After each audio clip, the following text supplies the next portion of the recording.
Well, Toll was of course one of the original parent company of Asciano, and going it alone has not been easy for the ports and rail operator. Asciano faced the shareholders today at its AGM. High on the list of concerns, the pay package of the boss, Mark Rowsthorn, after a year in which they made a loss of nearly $1 billion. Earlier, I spoke to our Melbourne reporter, Emily Stewart. Well, Emily, the Asciano share price has slumped. What was the mood in the room there? Well, shareholders were pretty frustrated today, Tikki, because they'd all been given the wrong address, so only about half the room was full. And shareholders were also pretty frustrated about the performance of the company because, of course, it had a net loss of almost $1 billion last financial year.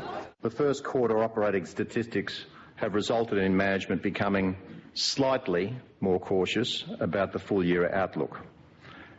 Our ability to achieve our targets will be dependent on weather-related infrastructure issues in Queensland and the supply chain constraints in New South Wales, which are predominantly outside of our control. Well, the company's noted supply chain constraints in New South Wales and weather problems in Queensland, claiming they're beyond their control. Would that have satisfied shareholders?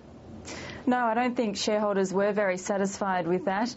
They're pretty angry that they've had a pretty bad investment since Asciano split from Toll Holdings in 2006.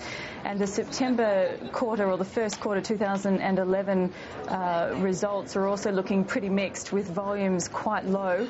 Coal was one of the highlights of the first quarter, with quite a high tonnage in Queensland, but a mixed outlook ahead.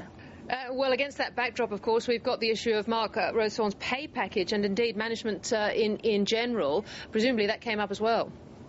Yes, this is interesting because it's been a key issue across all recent AGMs, and it wasn't any different today. Shareholders were very angry that Mark Rowsthorn would be getting a high remuneration package of $3.8 million. The sticking point was really that he'll be getting a $900,000 payout just for staying with the company, and shareholders felt this was pretty unfair, but the board explained this as a renegotiation of the contract where he wouldn't be getting a huge payout if he left the company, which was the case in the old contract.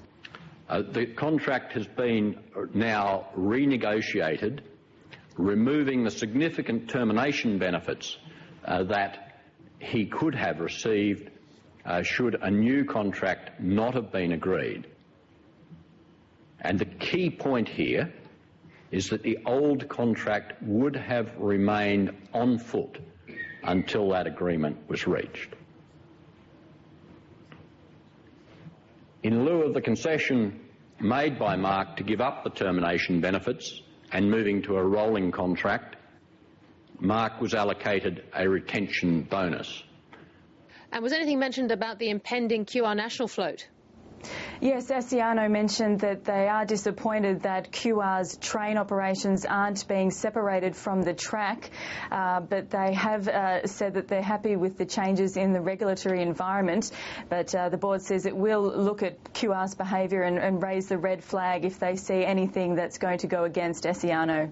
Sounds like an uphill track for them. Emily Stewart, thank you very much for joining us. Thanks, Tikki.